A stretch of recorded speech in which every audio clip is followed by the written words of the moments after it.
어제 이 제목으로 카톡과 저희 교회 우리 뭐죠? 그룹에 올렸더니 우리 여동생이 카카오톡에 들어와 있어요. 메시지가 띵 하고 왔어요. 오빠, 제목이 너무 험한 거 아니야? 그래서 아니, 너 본문 그대로 올렸는데 왜 그렇게 생각하냐? 그러니까 요즘 개, 돼지 되지 말자 이런 말들이 많이 나오는데 그걸 똑같이 쓴 것 같아서, 그래서 아니야, 조금은 자극적인 내용의 주제가 필요해. 그래서 그러니까 아무 소리 안 하시더라고요. 좀 내용이 좀 자극적이죠. 개, 돼지 되지 말자. 비판용어로 쓰면 개, 돼지가 됩니다. 자, 이거 오늘 참 심각한 이야기니까 심각하게 좀 들어줬으면 좋겠습니다. 마태복음을 한번 생각해 봐요. 마태복음은 몇 가지 목적이 있습니다. 마태가 어떤 목적을 가지고 쓰게 되었죠. 예수님은 자기 땅, 그러니까 이스라엘이라는 땅에 왔지만 이스라엘 백성들이 예수님을 영접하지 않습니다. 그 배경에는 바로 종교 지도자들이 예수님을 배척했기 때문인데, 종교 지도자들은 왜 예수님을 배척했냐면 자기들의 어떤 신앙이 사람들에게 자랑이 되어 있어요. 근데 사람들에게 자랑하기 위해서 외식해야 되거든요. 한번 여러분 이 말을 같이 공감을 해야 오늘 말들이 다 풀려나가는데요. 여러분, 우리 신앙 수준이 사람들에게 칭찬 들을 만한 수준이라고 생각하는 분들 계세요, 여기? 내 신앙이 사람들에게 칭찬받고 존경받을 만한 신앙이라고 생각하시는 분 계세요?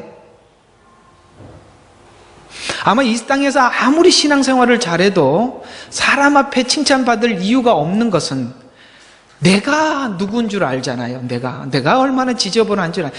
여러분, 우리가 사람한테는 감추는 척해도 자기 자신에게서는 정말 내가 지저분한 인간이라는 것 때문에 가슴 찢을 때가 얼마나 많습니까? 좀 더 잘하고 좀 더 못하고 차이가 뭐가 그렇게 큰 차이가 나겠어요? 똑같은 죄인들인데. 근데 이상하죠? 우리 신앙이 사람들에게 칭찬받을 게 하나도 없는데도 너무 바리새인들과 서기관들과 종교인들은 너무 존경을 받아요. 그럴 수 없잖아요. 그렇죠? 그러면 칭찬받을 수 없고 존경받을 수 없는 사람이 존경을 받고 있다면 이거는 분명히 이런 겁니다. 자기가 가지고 있는 신앙으로 사람들에게 자랑하고 싶은 게 있고, 그 자랑을 했더니 사람들이 알더라는 거예요. 자기 참 칭찬할 만하네 라는 것을 보여주려고 하면은, 여러분, 칭찬을 계속 받으려면 계속 잘해야 되잖아요. 그렇잖아요. 한 번으로 끝나지 않잖아요. 누가 한 번 잘한 걸, 칭찬을 한 걸 가지고 계속 칭찬하는 사람은 아무도 없잖아요. 칭찬을 다음에 또 받으려면 더 잘해야 되잖아요. 근데 보세요. 더 잘할 수 있어요, 없어요? 못하거든요. 그런데 계속 칭찬을 받고 존경을 받아요. 그러면 반드시 뭐냐면 이건 외식하는 겁니다. 오늘 그 얘기예요. 외식은 반드시 사람들에게 내가 인정받으려고 하기 때문에 나타나는 당연한 행위예요. 예수님이 이 땅에 오셨을 때 누구만 예수님을 죽이려고 하죠?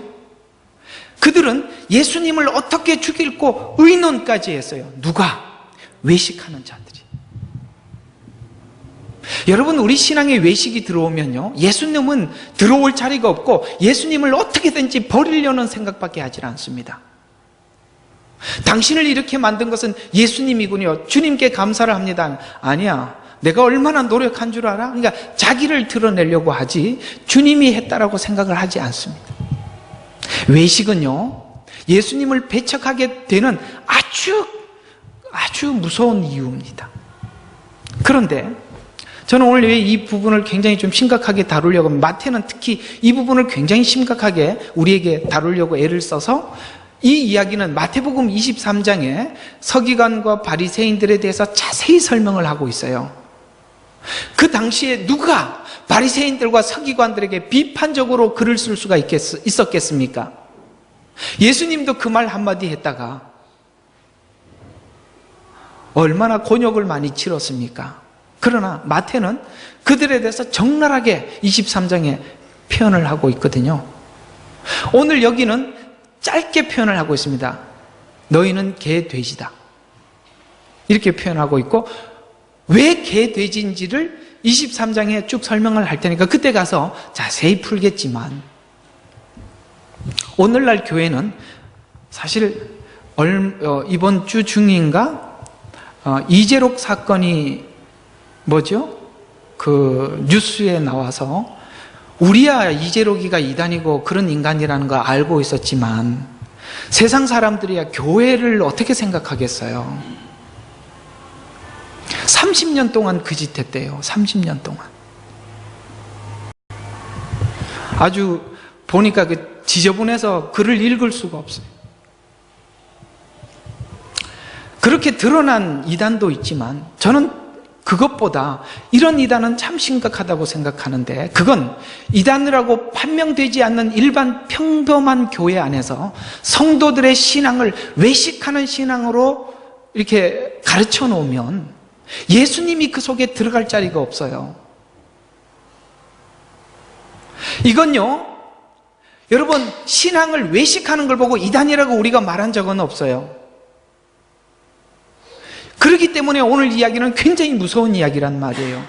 그런 사람들이야 드러나 있는 악한 행동, 그래서 이단이라는 것이 드러나지만 우리가 하나님 앞에 사람들에게 내 신앙을 자랑하고 싶어하고 남들에게 인정받고 싶어하고 내가 인정받고 싶은 것이 목말라서 계속 외식하는 걸 누가 이단이라고 칭합니까? 아무도 그렇게 칭하지는 않지만 중요한 것은 그 마음이 예수님을 어떻게 죽일까 의논해야 하고 주님이 내 속에 들어올 자리가 없다는 거예요.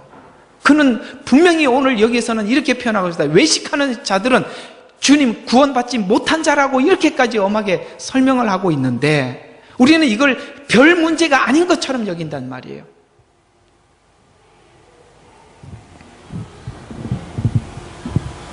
율법적으로 여러분들의 신앙을 자꾸 이렇게 해라 저렇게 하라 제가 자꾸 강요를 하면 여러분 자연스럽게 외식하게 돼요. 왜냐하면 안 하는, 그러니까 하는 척 해야 되니까. 하는 척 해야 되니까. 그래서 하고 싶은 얘기도 안 하는 이유가 여러분들이 여러분 스스로가 하나님 앞에 변화되고 여러분 스스로가 하나님 앞에 확신을 가지고 돌아와 달라고 정말 두 손 모아 기도하고 있는데 그걸 모르고 계속 철없이 굶으면 안 됩니다. 진심이에요. 오늘 사실 꿇어 앉아서라도 이 이야기를 하고 싶어요. 말을 안 한다고 안 하는 게 아니에요. 말을 안 한다고 모르는 게 아니에요. 여러분 해야 될 숙제예요. 그렇다고 그걸 내가 지적을 하고 나면 여러분들은 자꾸 하는 척 하게 돼요. 여러분 엄한 부모 밑에서는 아이들이 진심이 없습니다. 그 혼나고 야단치는 그 어떤 순간만 위기만 모면하려고 하지. 그래서 외식은 굉장히 무서운 신앙의 질병이에요. 그런 차원에서 오늘 이야기들이 이렇게 개, 돼지라는 표현을 이렇게 자극적인 언어를 쓸 수밖에 없었음을 이해하시고 오늘 한번 제목을 그런 의미에서 어차피 드러난 제목 같이 한번 읽어봅시다. 시작. 복음을 비판용어로 쓰면 개, 돼지 된다. 자, 맞습니다. 그렇게 한번 보도록 하겠습니다. 자, 자기를 자랑하기 위해서 남을 비판하는 자료로 성경을 사용하면 자신을 구원의 길로 인도하지 못하게 하고 다른 사람들까지도 구원받지 못하게 한다. 그래서 이 바리새인들이 했던 행동이 뭐냐면 자기도 천국 가지 않을 뿐만 아니라 천국 문 앞에 서서 가려고 하는 사람들도 막고 있다는 거예요. 그러면서 1절과 5절에 보면 우리 저저번 주에 했던 이야기죠. 복음을 타인에게 적용하면 비판용어로 쓰이게 된다. 그런데 6절에 보면 비판용어로 복음을 사용하면 개, 돼지와 같이 된다. 따라서 외식하는 자가 성경에는 개돼지다 이렇게 표현하고 있습니다. 그냥 먹었던 거 토하고 토했던 거 다시 먹는다 이런 이야기가 정도가 아니라 외식용어로 쓰면 바로 이렇게 된다라고 말씀하고 있습니다. 그래서 마태복음 7장에 판단하지 말라는 말은 이렇게 성경에서 대신 설명을 자세히 설명하고 있는데, 이 베드로후서 2장 18절과 22절에 이렇게 설명하고 있습니다. 이 얘기가 베드로후서 2장에는 잘 이렇게 표현하고 있으니까 한번 볼까요? 자, 잘못된 생활을 하는 자들에게서 온전히 피해 나온 자들은, 이게 뭐냐면 죄에서 나온 자들이에요. 자, 육신의 정욕과 더 많은 방탕함으로 유혹하여 계속되는 죄의 유혹. 자, 한번 보세요. 여러분들이 이제 예수를 믿고 죄 가운데서 떠나왔단 말이죠. 여러분 그게 이제 죄 가운데서 떠나와서 이제 하나님께서 원하는 생활을 하려고 마음은 있지요. 그럴 마음은 있지요. 그런데 여러분 있잖아요. 그 떠나왔을 때 사단이 그냥 두겠습니까? 더 많은 어떤 것으로 유혹을 한단 말이에요. 자, 한번 봐요. 우리가 옛날에는 죄 가운데 살았어요. 근데 죄 가운데 살 때 죄가 죄인 줄 모르고 살았어요. 지금 보니까 죄 가운데 살았던 거지. 그때는 몰랐죠. 죄 가운데 살면서도. 근데 이제는 우리는 예수 그리스도를 알고 하나님의 말씀을 아는 바람에 죄가 무엇인지 알게 되어서 떠나왔단 말이에요. 그 떠나오니까 다음 뭐가 생기죠? 유혹이 생기죠. 왜냐하면 옛날에 살아왔던 습관, 그러니까 길들여진 습관으로 사는 게 훨씬 편하잖아요. 근데 이쪽에서 살는 거, 이거는 새로운 생활 아니에요. 성경에 보면 그리스도 안에서 새 생활이라고 하잖아요. 생활 자체가 새로운 거기 때문에 이건 익숙하지가 않아요. 그러니까 마음에 뭐가 생기죠? 유혹이 생기죠. 그 얘기예요. 그래서 계속되는 죄의 유혹이 있어요. 여기서 승리하지 못하면 이렇게 이야기합니다. 이걸 승리하지 못하면 그들에게서 자유를 약속하나. 무슨 뜻이냐면 갈등이 생기잖아요. 죄가 무엇인 줄 아니까 갈등이 생기는데, 사실 갈등 속에서 우리가 어느 쪽을 더 따르고 싶어요? 옛날에 살았던 습관대로 사는 걸 더 따르고 싶은 마음이 지금도 있잖아요. 그러면 이단이 와서 이렇게 가르친대요. 이 이야기예요. 지금 베드로후서는 이단에 관한 이야기예요. 이단이 와서 이렇게 가르친대요. 죄에서 그들에게 자유를 약속하나. 무슨 자유냐면 죄에 대해서 자유할 수 있다고 거짓말로 우리에게 말씀하고 말을 한단 말이에요. 죄를 지어도. 이게 특징적으로 영지주의예요.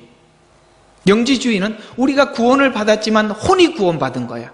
육은 구원받는 게, 육은 원래 죄를 좋아하고 죄에 매여있던 거기 때문에 죄를 지어도 육이 짓는 것이지 영이 짓는 게 아니대. 영은 이미 구원받았대. 그래서 육으로 죄를 지으면서도 육적인 죄를 자유하는 거예요. 그 말에 내가 승리하지 못한 사람들은 이 말에 유혹이 되겠어요, 안 되겠어요? 그 얘기예요. 바로 그 얘기예요. 그래서 여러분, 까칠한 교회라고 이렇게 표현하겠습니다. 까칠한 교회를 다니면 여기에 대해서 예민하게 지적을 하는데, 까칠하지 않는 교회를 선택하는 이유는 거기에 대해서 자유를 주는 교회를 좋아하는 거예요. 여러분들은 매주 와서 이런 소리를 들으면서도 오는 걸 보면 뭔가 하나님 앞에 결단은 한 것 같은데, 근데 승리는 하셔야 합니다. 그래서 금요일 날 오셔서 기도하셔야 합니다. 이제는 삶에서 승리하고 이겨야 될 것을 기도부터 이겨나가셔야 됩니다. 앞으로 기도를 여러분, 하나님 이거 주세요, 이거 해결해 주세요. 저희 교회 기도는 그런 모임이 아닙니다. 하나님 주신 말씀 붙잡고 내가 싸우고 승리하고 절제하게 해주세요. 제 자신을 이기게 해주세요. 이런 기도입니다. 바로 그거예요. 이걸 놓쳐버리면 안 되는 거예요. 이걸 소홀히 여기면 안 되는 거거든요. 그래서 그렇게 유혹받는 사람들은 죄에 대해서 자유할 수 있다고 말하는 거짓 선지자들의 이야기를, 자기들 자신은 타락의 종들이니 누구든지 정복을 당하면 그는 정복당하는 자들의 종이 되는 것이라. 맞지요?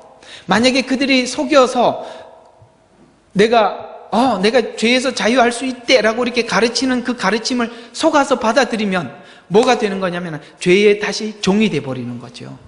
죄에서 나왔다가 이게 하나님께서 죄에서 우리를 건져냈는데 마음의 갈등이 이쪽으로 완전히 승리하지 못하는 바람에 유혹하는 그들의 말을 듣고 다시 돌아간 게 성경에서 말하는 정확히 개가 토했던 것을 다시 먹는 것이고 더러운 데서 뛰어나왔다가 다시 돌아가는 것과 동일하다 이 말이에요.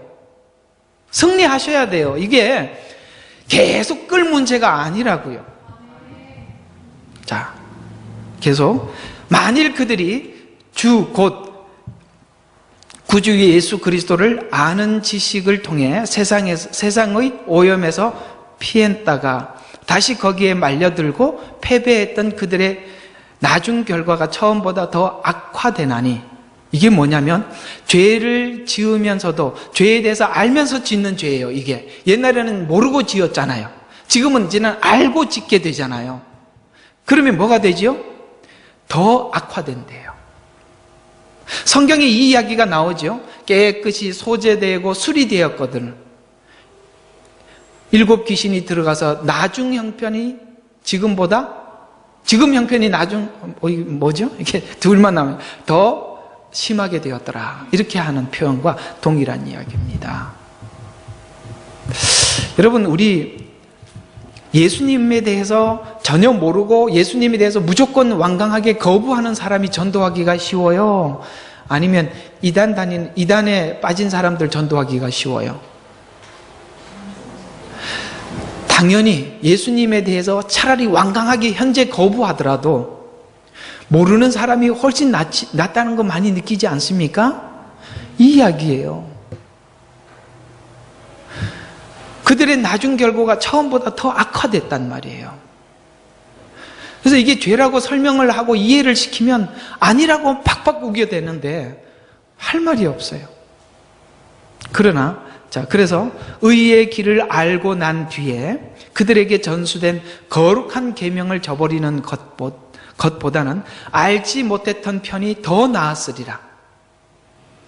그러나 참된 잠언대로 그들에게 이루어진 것이니, 그렇게 된 것이 그럴 수 있나 이렇게 생각하겠지만, 참된 잠언대로 이미 성경에는 그렇게 말했더라. 뭐라고 말했더라? 개는 그 자신이 토해낸 것으로 다시 돌아가고 또 돼지는 씻고 나서 진창 속에 뒹군다 하였도다. 오늘 이 말씀과 똑같은 이야기죠. 복음은 죄에서 나온 것이 끝이 아니라 죄의 습관과 습성을 단절시키기 위해서 최선의 노력을 선택해야 한다. 그러기 위해서는 그 뒤에 이제 앞으로 7장에 쭉 뒤에 가보면 어떤 말씀이 등장한 좁은 문으로 들어가라는 말이에요. 여러분이 예수 믿고 구원받고 죄에서 나왔다면 이제는 여러분 자신이 이 두 문 앞에서 선택해야 돼요. 여러분, 넓은 문, 그리로 들어가는 자가 많다고 그랬잖아요. 넓은 문은. 이게 무슨 뜻이냐면 마태복음 전체 맥을 보면 바로 이런 이야기입니다. 넓은 문으로 들어가는 사람이 많으니까 이건 무슨 뜻이냐면 사람들의 동의를 얻어가는 사람이 많다는 거예요. 사람들의 동의를 얻어서. 그러니까 서로 인정하면서, 야, 이렇게 해도 되는 거지, 괜찮은 거지, 너도 그렇게 생각하냐? 나도 그렇게 생각해. 서로 이러고 가는 거예요. 여기 누가 없어요. 말씀도 없고 하나님도 아무도 없어요. 우리끼리 서로 동의하는 거예요. 그러니까 넓은 길로 들어가는 사람들은, 야, 다른 사람들 다 그런데 넌 왜 이렇게 유별나나? 이렇게 얘기를 한단 말이죠. 여러분, 유행이 성경이 아니잖아요.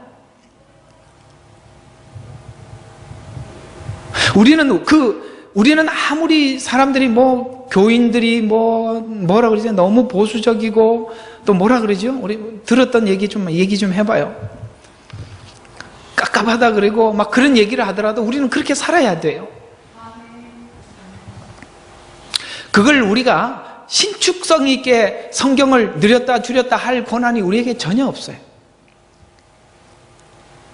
하나님의 말씀은 어제나 오늘이나 영원토록 동일하기 때문에 그걸 우리가 바꿀 수가 없어요. 그냥 하나님이 그렇다 그러면 무조건 하나님 편 드는 거예요. 이유 없습니다. 많은 사람들이 동의하는 것이 옳다고 생각하지 마십시오. 그게 넓은 길로 들어가는 겁니다. 우리는 좁은 문으로 들어가기를 결정하는 거예요. 좁은 문이 뭘까요? 주님이 가신 길입니다. 누구든지 나를 따라오려거든 자기 십자가를 지고 자기를 부인하고 나를 따라오는 것이다 하는 거죠. 그걸 우리가 선택해서 들어가는 거예요. 그 선택은 여러분이 각자가 하는 거예요. 베드로후서는 이단을 설명하고 있는데 이단의 특징은 예수님의 필요성을 거부하는 자들이다. 자, 요거는 지금 보십시오. 베드로후서 2장 18절에서 22절이죠. 그 앞에 이렇게 나와 있단 말이에요. 그 앞에. 베드로후서 2장 1절과 3절 그 앞쪽에 이렇게 표현하고 있습니다. 그러므로 모든 악의와 모든 속임수와 위선과 시기와 온갖 비방하는 말을 버리고, 이게 뭐죠? 마태복음 7장 앞에서 저번 주에 설명한 거죠. 비판하지 말라라는 말과 똑같은 이야기예요. 그러면서 비판하지 말라. 갓난아기들로서 순수한 말씀의 젖을 사모하라. 이는 너희가 그것으로 인하여 자라게 하려 함이라. 그렇게 함으로 너희가 주의 인자하심을 뭐하라고요? 맛보았느니라. 우리가 하나님 앞에 신앙이 순수해야 돼. 다른 어떤 걸 가지고, 우리가 성경을 봐도 죄를 짓고 있고 죄를 짓는 일을 놓지 않으려고 하는 생각을 가진 사람들은 내가 짓고 있는 죄가 성경에 어떻게 정당한가, 그걸 자꾸 찾으려고 해요. 그렇게 하면 안 돼요. 여기 순전한 아이, 갓난아이처럼 순수한 말씀을 그대로 사모하는 거예요. 하나님이 뭐라고 말씀하셨나? 우리 생각이 아무리 이쪽으로, 좌쪽으로, 예를 들어서 좌쪽으로나 우쪽으로나 치우쳤더라도 하나님이 그렇다 그러면은 우리는 아무 할 말이 없이 네 하고 따르는 거예요. 그 얘기예요. 죄에서 나왔다가 이단의 거짓으로 다시 돌아간 내용으로 마지막 배교는 이단의 역할이 가장 두드러지게 나타날 것이다. 여러분, 아까 말씀드린 것처럼 죄에서는 나왔지만 갈등하는 사람들이 많이 있지요? 이 갈등하는 사람들을 마지막 때 이단들이 등장하여서 그들을 한꺼번에 그물처럼 잡아버릴 겁니다. 이게 말이 거기까지밖에 안 되는데, 낚시로 잡지 않고 그물로 잡을 거예요. 수많은 사람들이 배교하게 될 것입니다. 그래서 여러분, 그런 부분들에 대해서 여러분이 지금부터 하나하나 차근차근 미리 준비해 두셔야 합니다. 그러면 개 돼지가 된 주된 이유는 예수님의 필요성을 거부한 것으로 인해서 그렇습니다. 자, 마태복음 23장 2절과 8절에 보면 서기관과 바리새인들이 모세의 자리에 앉았으니, 무슨 뜻일까요? 모세의 자리에 앉았다는 말이 뭘까요? 모세는 하나님께 율법을 받아 전한 자들이죠. 무슨 뜻이냐면 모세가 율법을 받아서 전한 것처럼 자기들이 율법을 받고 해석하는 것을 자기들 마음대로 한다는 거예요. 그 자리에 앉았다는 얘기예요. 너희 앉았으니 그들이 너희에게 지키라고 한 모든 것을 지키고 행하라. 그러나 뭐예요? 그들의 행위는 본받지 말라. 이는 그들이 말만 하고 행하지 않음이라. 누구처럼? 그렇죠. 개돼지. 오늘 이 개돼지가 참 많이 나. 그래서 잔치에서 최상의 자리를 좋아하죠. 그 다음에 회당에서는 가장 좋은 좌석을 좋아하며 시장에서는 인사받는 것과 사람들에게 랍비어라고 불리는 것을 좋아하느니라. 너희는 랍비라 불림을 받지 말라. 아시겠습니까? 사람들에게, 여러분이 내가 신앙인이라고 사람들에게 존경받을 생각을 아예 하지 말란 말이에요. 여러분은 차라리 어떤 생각을 아예 하냐면, 나는 버러지다, 나는 가장 밑바닥에 있는 사람이다, 이 생각에서 아예 어떤 것도 하지 마십시오. 특별히 이 목회를 하는 분들은 이 부분에 대해서 매우 경계를 하지 않으면 참 위험하게 되지요.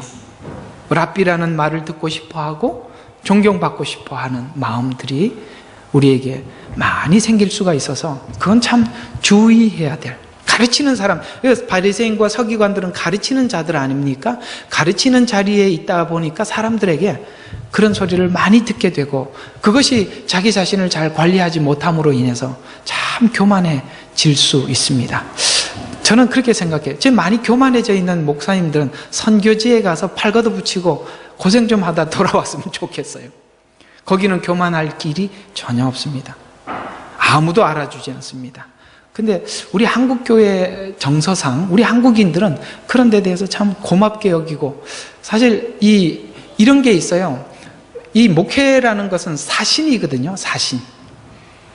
사신이 뭐냐면 그 어떤 나를 보낸 사람들의 말을 전해주는 사람이에요. 근데 사신들이 두 가지 형태의 사신이 있어요. 하나는 이렇게 좋은 소식을 전하는 사신이 있고 나쁜 소식을 전해야 될 사신이 있어요. 근데 복음이라는 것은 좋은 소식이에요. 그러다 보니까 또 이 복음이라는 것은, 자, 복음이 뭐예요? 아름다운 소식, 기쁜 소식, 그 다음에 심판의 소식, 복된 소식, 이렇게 돼 있는데, 대체적으로 심판의 소식 외에는 대부분이 뭐냐면 기쁨의 소식이다 보니까, 좋은 소식을 전하다 보니까 대우를 받는 거예요. 심판을 전하면 좀 혼나겠지만, 그러나 대부분이 이 복음이라는 것은 좋은 소식이라는 뜻인데, 그 좋은 소식을 가지고 여러분에게 전하다 보니까 여러분들도 이 말씀이 좋잖아요. 그러다 보니까 그러니까 보내준 하나님보다는 전한 사람이 눈에 보이니까 존경을 받게 되는데, 이게 위험한 거예요. 고맙습니다라는 말도 알고 해야 되고 듣는 사람도 알고 들어야 되는 거예요.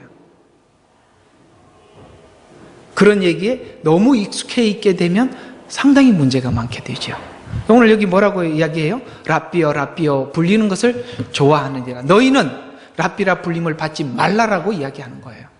그래서 이 소리를 듣고 싶어 하는 순간 우리가 개돼지가 될 가능성이 충분해지고, 사람에게 보이려고 한다는 자들을 말하는데, 신앙의 형태를 사람에게 보이려 하면 예수님의 필요성이 없어지게 되고, 이스라엘 지도자들이 예수님을 죽이고자 한 것은 자신들이 설 자리가 없어졌기 때문에 그렇습니다. 그래서 자신을 드러내려 하면 십자가는 너희 가운데 설 자리가 없다라고 말씀하고 있는데, 그래서 너희가 랍비라는 말도 듣지 말고, 그 다음에 아버지라고, 그런 선생이라, 이런 말들은 모두 다 하나님께 귀속되어 있어서 그런 얘기를 사람들에게 들을 생각하지 말라.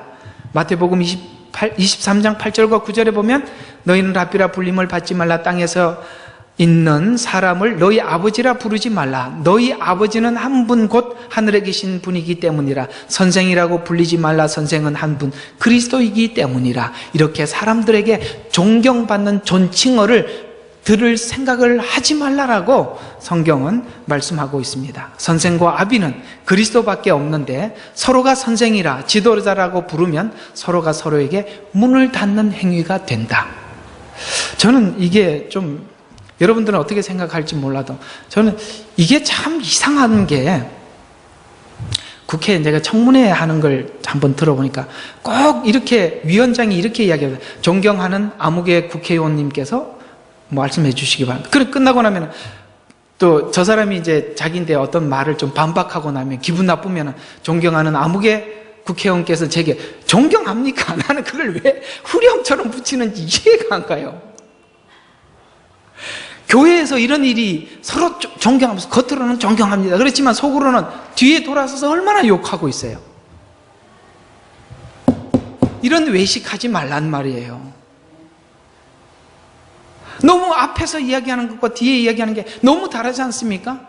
존경하는 아무개 국회의원님, 그리고 좀 이따 보면 싸워. 그게 무슨 존경이야. 그걸 또 후렴처럼 안 하면 끝나고 무슨 후환이 있나? 이런 생각이 들 만큼 정말 유치하잖아요. 그리고 우리가 사람들에게 선생님이라는 소리, 이런 거, 아버지라는 소리, 이런 소리를 들을 생각을 아예 하지 마시고 하나님은 우리를 미말 아래 두어서 쓰신다고요. 바울은 이렇게 얘기하잖아요. 자기를 미말 아래 두어서 하나님 쓰신다. 미말이라는 건 뭐예요? 그 당시 로마에 많은 전쟁이 있었고 전쟁하고 승리하고 돌아온 군대, 로마 군인 장군들은 가장 앞장서서 행진을 하잖아요. 군대들이 행진을 하고 그 뒤에 보면 포로들이 따라오고 포로들 가장 뒤에 제일 마지막에 잡아온 왕이나 관료들, 장관들 이런 사람들이 따라오는데 하나님은 하나님의 사람들을 일을 하실 때 쓰실 때 그렇게 미말 아래 두어서 쓰게 하셔서 특별하지 않다는 걸 자꾸 하라 사람들인데 확인시키고 그 하나님이 쓰시는 사람들의 약점을 사람들에게 자꾸 보이게 만든단 말이에요. 왜요? 약점을 자꾸 보이게 해야 자기가 존경받을 생각을 하지 않게 되기 때문에. 사실은 살면서 어떤 목회자가 그 교회에서 목회를 하면서 사람들에게 자기 약점을 교인들에게 보여주게 하신 것 축복입니다. 그걸 보고 이거 참 이상한 교회 다녔다 하면서 떠나가는 사람도 그렇지만 하나님은 그를 쓰시기 위해서 그렇게 약점을 보이시는 거예요. 그 하나님의 큰 섭리 안에서 보면 저분이 저것 때문에 겸손해지시겠구나. 우리가 기도 제목이 응답받았네. 이쪽으로 보셔야지. 아이고 저 정도 도덕성이어서 내가 이런 교회인지도 모르고 다녔단 말이에요. 지금까지. 이렇게 하지 말고. 참 그것도 속 좁은 거예요. 그건 하나님의 섭리와 원리를 너무 무시하는 거예요. 여러분 서로가 서로 나중에 이제 끝에 한 번 더 나오니까 그때 보도록 합시다. 자, 자신을 드러내야 하면 십자가는 너희 가운데 설 자리가 없다. 아버지와 선생은 모두 하나님께 귀속되어 있다. 자, 계속 밑에 선생과 아비는 그리스도밖에 없는데 서로가 선생이라 지도자라 부르면 서로가 서로에게 문을 닫는 행위이다. 너희가 천국을 닫아버려서 너희 자신도 들어가지 않고 들어가려고 하는 자들도 들어가지 못하게 하려 함이라. 이들로 인해서 하나님은 없어지고 자신들의 자랑만 남게 되는데 이런 행위가 정당한 신앙의 길을 걸어야 했던 일반인들의 신앙이 오도당하게 되었더라. 무슨 뜻이냐면 자기도 안 들어가면 되는데 누구 보고 따라왔냐면 그 지도자의 말을 듣고 지금까지 따라왔단 말이에요. 따라온 사람들이. 그러니까 자기도 안 들어가는 걸로 끝나는 게 아니라, 왜 외식이 큰 문제냐면 자기가 안 들어가는 걸로 끝나는 게 아니라 사람들이 그 사람을 존경한다고 따라왔단 말이에요. 그 사람들까지도 못 들어가게 하기 때문에 이 죄는 너무 큰 거예요.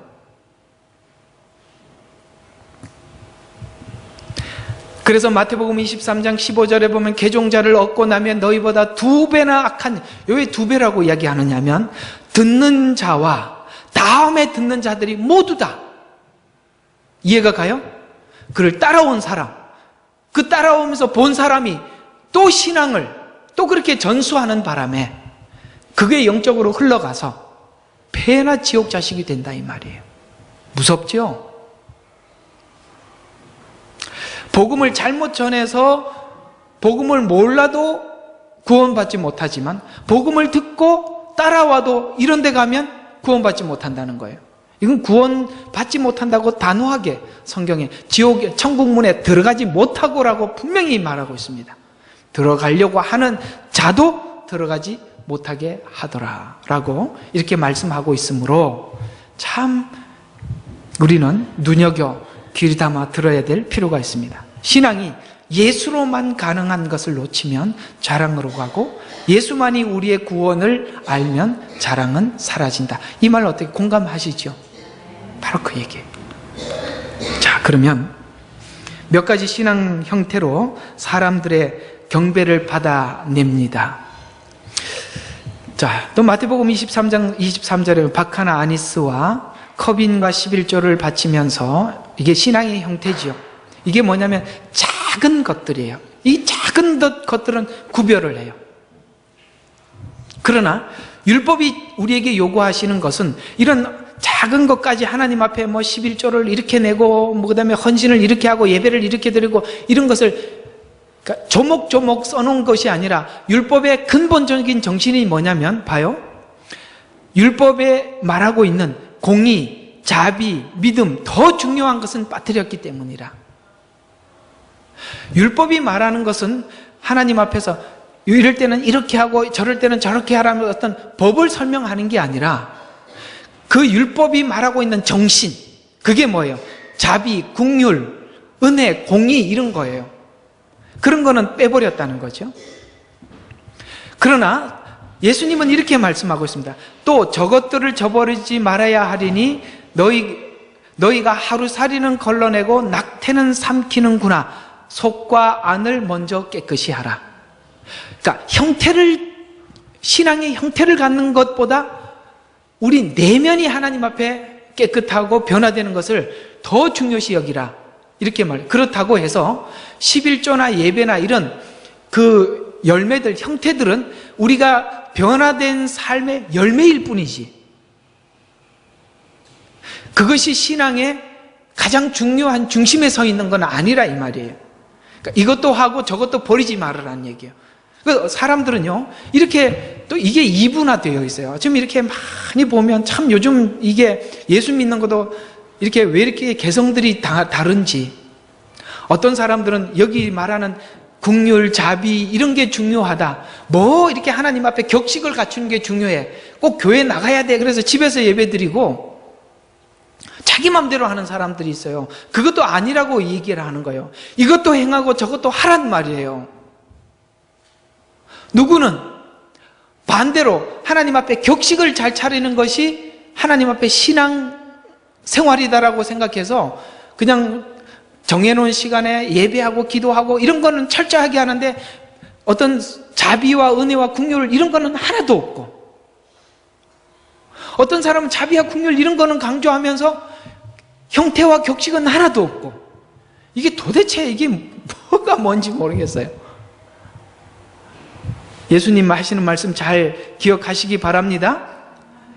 자, 뭐 하라고요?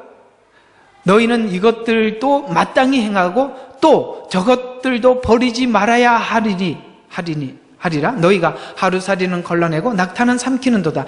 속과 안을 먼저 깨끗이 해라. 그래서 개인적인 실수는 자신의 문제지만 외식의 문제는 모두에게 영향을 끼치고 구원과 연관이 되어 있어서 예수님이 오늘 이게 욕 같은 이야기들이 많이 나오는데 예수님이 욕을 했을까요? 안 했을까요? 오셔서? 많이 했습니다. 그래서 오랜만에 주님이 하셨던 욕을 그대로 한번 읽어보겠습니다. 뱀들아, 독사의 세대야. 그 이제 다른 성경은 여기는 이제 킹제임스가 이렇게 나와 있지만 독사의 새끼들아 이렇게 나와 있는데 너희가 어떻게 너희가 지옥의 저주에서 피할 수 있겠느냐? 여러분, 독사 새끼는 독사예요, 독사 아니에요? 똑같은 독사예요. 지금 그들의 외식하는 그들의 신앙의 뒷배경이 누군지를 정확히 주님은 지금 나타내 보이고 있어요. 누구의 컨트롤을 받고 있는 거예요? 독사, 사단의 컨트롤을 받고 있는 거예요. 누가? 외식하는 신자가.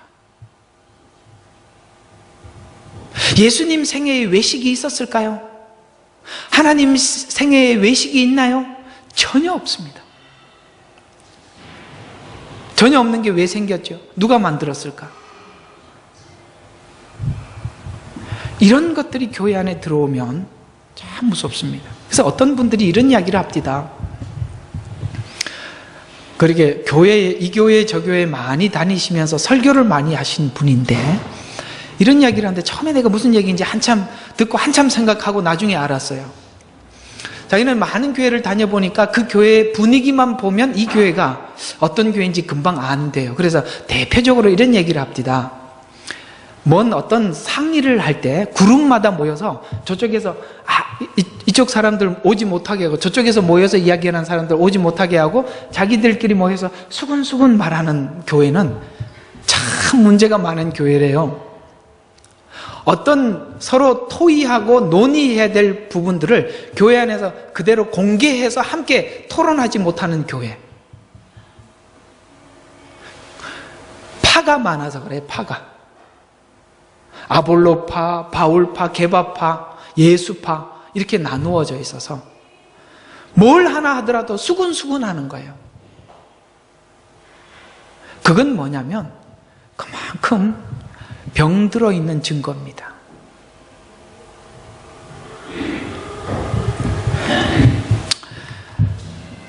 독사의 세대여, 이 말 잘 기억하시기 바랍니다. 외식은 바로 독사의 세대입니다. 그래서 너희가 어떻게 지옥의 저주에서 피할 수 있겠느냐? 심각하죠. 외식이 왜 문제인가? 예수님을 영접하려면 뭐가 필요하죠? 죄인임을 인정해야 되는데 자기 자랑이 사람들에게 자랑을 내놓기 시작하면 뭐가 없어져요? 예수님이 설 자리가 없어요. 그래서 요한복음 5장 39절과 44절에 보면 성경을 상고하라. 이는 너희가 성경에 영생이 있다고 생각함이니 그 성경은 나에 관하여서 증거하고 있음이라. 너희는 생명을 얻으려고 내게 오기를 원치 아니하는도다. 왜요? 왜 그들이 예수님께 오려고 하지 않았을까? 지금까지 자기들은 신앙을 가지고 사람들에게 자랑을 삼았단 말이에요. 그러나 내가 안 오니 너희 안에 하나님을 사랑함이 없어요. 누구 사랑하고 있어요? 자기가 자기를 사랑하고 있으니. 그래서 뒤에 이렇게 나옵니다. 내가 내 아버지 이름으로 왔으나 너희가 나를 영접치 아니하는도다. 만일 다른 자가 와서 자기 이름으로 오면 너희는 그를 영접하리라. 왜요? 그들은 너를 인정해 주니까. 예수님은 오셔서 그들을 인정해 준 적이 없어요. 너희가 서로의, 아까 넓은 길에 많은 사람이 간다 그랬잖아요. 왜 그러냐면 서로 영광을 구해요. 같이 가면서. 영광을 받으면서 오직 하나님으로부터 오는 영광은 구하지 아니하니 어찌 나를 믿을 수 있겠느냐? 못 믿는단 말이에요. 서로 영광을 구하고 있는데, 서로 잘난 척하고 있는데, 주님은 잘난 사람들을 위해서 오지 않고 죄인을 위해서 왔는데, 그 사람들한테 자기 자랑하고 싶은 사람들이 언제 내가 죄인이라고 고백할 기회가 있냐 이 말이에요. 그래서 구원 얻지 못하게 되는데, 이 내용이 계속 연결돼서, 이 말씀이 계속 연결돼서 그 끝에 가보면 이렇게 나옵니다. 그러므로 예수께서 대답하여 그들에게 말씀하시기를 너희는 서로 수군거리지 말라. 수군거린다 그랬죠 아까. 거리지 말라. 나를 보내신 아버지께서 이끌어주지 아니하면 아무도 내게 올 수 없느니라. 그리고 내가 그를 마지막 날에 살리리라. 이는 구원받은 자예요. 근데 보십시오, 우리가 신앙이 사람들에게 내 신앙을 자랑하고 싶어 하는 사람, 그 마음이 사라진 게 얼마나 복입니까? 여러분들도 인간히 사람들에게 자랑하고 싶은 마음이 많은 분들이세요. 알고 있어요. 하나님이 고치셔서 많이 변화된 거 제가 눈에 보여요. 이게 웬 축복입니까? 그래서 이렇게 말씀하는 거예요. 아무든지 주님께서 이끌지 않으면 못 오는 거예요. 자기 자랑하느라고. 이런 게 바로 하나님의 일하심이거든요. 여러분 밑바닥까지 내려가서 여러분들이 정말 그 밑바닥에서 나는 더 이상 더 내려갈 밑바닥이 없을 만큼 내려간 게 얼마나 복인 줄 아십니까? 하나님이 계속 높이 세워주시면 얼마나 그거 가지고 자랑하러 다니느라고, 죄인이라고, 당신 죄인이라고 얘기했을 때 얼마나 화가 나겠어요. 지금은 누가 여러분 보고 죄인이라 그러면 아멘 이러잖아요. 옛날에는 화가 났죠. 그게 복 아닙니까? 하나님이 이끄신 방법이에요. 여러분 낮아짐의 축복이에요. 그래서 내용을 정리해 보면 예수님을 믿는 믿음이 순수한 영생과 구원의 구주임을 믿는다면 예수님 없이는 구원을 얻지 못하는데 어떻게 예수님을 배척할 수 있느냐? 믿는 자는 결국 하나님은 마지막 날에 살릴 것이다. 이게 뭐지요? 이렇게 한 자들은 구원이 보장되어 있다는 거예요. 요거 로마서 지금 5장 들어가거든요. 그때 더 더 자세히 설명해 드리겠습니다. 이건 아주 깊은 이야기들이 있습니다. 자, 외식하는 자들은 예수님을 왜 죽이려고 했는지 한번 볼까요? 빨리 한번 봅시다. 밑에 마가복음 3장 1절과 6절 보면 주께서 한 손 마른 사람에게 말씀하시기를 일어서라고 하시고 그들에게 말씀하기를 안식일에 선을 행하는 것이 타당하냐 아니면 악을 행하는 것이 타당하냐 생명을 구하는 것이 타당하냐 아니면 죽이는 것이 타당하냐라고 말씀하시나 그들이 잠잠하더라. 그러자 바리새인들이 나가서 즉시 그를 대적하여 어떻게 죽일꼬 하고 헤롯 당원들과 함께 모의하더라. 오늘날 이렇게 생각하는 것은 왜 이렇게 심각한 문제냐면 지도자들에게나 성도들에게 동일하게 서로 다른 목적이 있어요. 이런 게 있습니다. 지도자들은 자신이 완벽하기를 바란다면 그러니까 사람들이 흠 있는 게 보이지 않으려고 애를 쓰는, 저는 이건 굉장히 안 좋은 거라고 생각해요. 성도들과 목회자 사이에 어떤 커튼을 쳐두는 것은 아주 나쁜 행위입니다. 사실은 목회자는 자기 부족한 거, 연약함을 서로 고백하고 갈 수 있어야 돼요. 커튼을 치는 건 아주 안 좋은 거예요. 그래서 왜 완벽하기를 바라느냐면 흠이 없이 보이려고 하는, 지도자는 완벽해서 지도자가 되는 것이 아니라는 걸 아셔야 돼요. 여러분 있잖아요, 지도자는 완벽해서 완벽한 사람 세우는 게 아니에요. 죄인 중에 괴수를 세우신다고요. 왜냐하면 죄인 중에 괴수였던 사람이 죄인들을 구원해낸 거예요. 약점이 많은 사람들을 쓰세요. 왜냐하면 장점이 많으면 장점으로 자기 자랑 삼기 때문에 그렇습니다. 그걸 감출 이유가 없어요. 그리고 여러분들은 그 지도자가 부족하고 연약하다는 것을 아시고 보셔야 합니다. 그 다음에 성도들은 왜 지도자가 완벽하기를 바랍니까? 여러분들도 그런 마음들이 있는데 그걸 이렇게 한번 생각해 봐요. 자신이 해야 될 책임을 지도자에게 돌리려는 마음이 성도들에게는 있어요. 그래서 가끔씩 보면 이런 사람들이 있어요. 해외 나가보면, 해외 한인교회를 가보면 여기는 달라요. 중국 같은 데는 오래 안 살거든요. 그러니까 와보면 다들 무슨 자랑을 하냐면 나는 사랑의 교회 다니는 사람이고 나는 사랑의 교회에서 집사고 나는 장로고, 그 똑같은 장로가 만나도 어느 교회의 장로냐 이거죠. 그러면 훌륭한 목사님 만났으면 훌륭해져 있어야죠. 도쿄만에 있어요. 어디 가서 주생명 선교교회 다닌다고 자랑하지 마시고, 각자에게 요구되는 책임을 회피해서는 안 돼요. 자기 부족함도 솔직하게 고백할 줄 아는 겸손한 목회자가 되어야 하고, 성도들은 여러분이 해야 될 일들을 유능한 목사를 만나서 그 짐을 대신 져달라고 부탁해서도 안 되는 거예요. 각자의 짐을 서로가 지고 가는 거예요. 가면서 같이 힘내라, 서로가 서로에게 목사님 힘내세요, 저는 여러분들에게 여러분 힘내세요, 이러면서 같이 가는 거죠. 결론을 말씀드리겠습니다. 하나님은 지도자들을 미말 아래 둔 것과 같이 확인시켜 자랑과 교만을 지켜주십니다. 고린도전서 4장 9절에 보면 하나님께서 우리 사도들을 죽이기로 정해놓은 자같이 맨 마지막에 두신 것으로 생각하노니 우리로 세상과 천사들과 사람들에게 구경거리가 되게 하시더라. 하나님이 이렇게까지 구경거리가 될 정도까지 사람들에게 공개하시고 쓰시는 거예요. 근데 왜 이렇게 자꾸 커튼을 쳐서 감추려고 하냐 이 말이죠. 바울은 그래서 어떤 자세로 일을 했냐면, 내가 너희와 함께 있을 때 연약함과 두려움과 심한 떨림 가운데 있었노라. 내 설교는 설득력 있는 인간의 지혜로 있지 않고 다만 성령의 나타남과 하나님의 능력에 있게 하려 함이라. 사실 바울은 설교를 하면서도 굉장히 두려웠습니다. 성도들이 이것이 철학이 되고 사상이 될까 봐. 그래서 오늘 이 이야기로 마무리를 한번 해보겠습니다. 여러분, 실수는 외식이 아니에요. 그거 가지고 얘기하지 마십시오. 아시겠죠? 실수는 얼마든지 용서하고 넘어가줘야 되고 이게 품어줘야 합니다. 저희 아버님 생각이 하나 나는데, 저희 아버님은 굉장히 엄하신 분이신데 제가 이거 하나는 배웠습니다. 애들이, 그러니까 우리죠. 애들이 큰 잘못을 했을 때는 절대 혼내지 마라. 놀란다.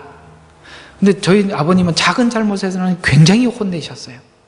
근데 큰 잘못에서는 혼을 안 내요. 우리는 그 잘못의 크기에 따라서 혼을 내잖아요. 큰 잘못을 했을 때는 본인이 알아요, 잘못했다는 걸. 이미 알고 있는데 더 크게 혼낼 필요가 없어요. 근데 우리는 작은 잘못에 대해서는 잘 모를 수 있어요. 그때는 많이 혼내셨어요. 실수는 외식이 아니에요. 그걸 가지고 외식했다고 야단치지 마십시오. 그가 훈련하고 노력해서 바꿔질 거예요. 그러나 실수는 외식이 아니라 노력하면 되는데, 그러나 외식은 알면서 어떤 자기의 목적을 가지고 하는 것이고 술수예요. 그건 참 악한 거예요. 그래서 독사의 자식이라고 말씀하시는 거예요. 외식에는 자랑이라는 숨은 자존심이 있어요. 여러분, 이것이 해결되는 게 얼마나 큰일인지 아시죠? 그건 참 큰일이에요. 그 자리에는 예수님이 들어갈 자리도 필요도 없어지기 때문에 그렇습니다. 이들은 구원과 아무 상관이 없다고 오늘 성경은 결론을 내리고 있어요. 여러분이 가진 신앙을 어디에다 쓰시려고 하십니까? 사람들에게 알리고 싶으십니까? 하나님만 알아주셨으면 되겠습니까? 여러분은 하나님만 알아주면 된다는 그런 마음으로 주님 존전에 나와 신앙생활을 할 때, 여러분은 오늘 본문의 주제를 잡고 있는 그런 짐승이 되지 않을 것입니다. 기도하겠습니다. 하나님, 고맙습니다. 오늘도 저희들에게 주신 말씀 감사합니다. 우리가 살면서 실수는 할 수 있지만 외식은 하지 않게 도와주십시오. 사람들에게 선생이라 아비라 칭찬받을 마음 조금도 갖지 않게 해주시옵소서. 사람들을 만나면 죄인 같은 나, 괴수 같은 나를 예수 그리스도께서 십자가에서 구원하여 놓으라고 자랑케 하여 주옵소서. 그래서 내 존재는 없어지고 주님만 사람들 가운데 영광으로 나타나게 하옵소서. 이제는 우리 주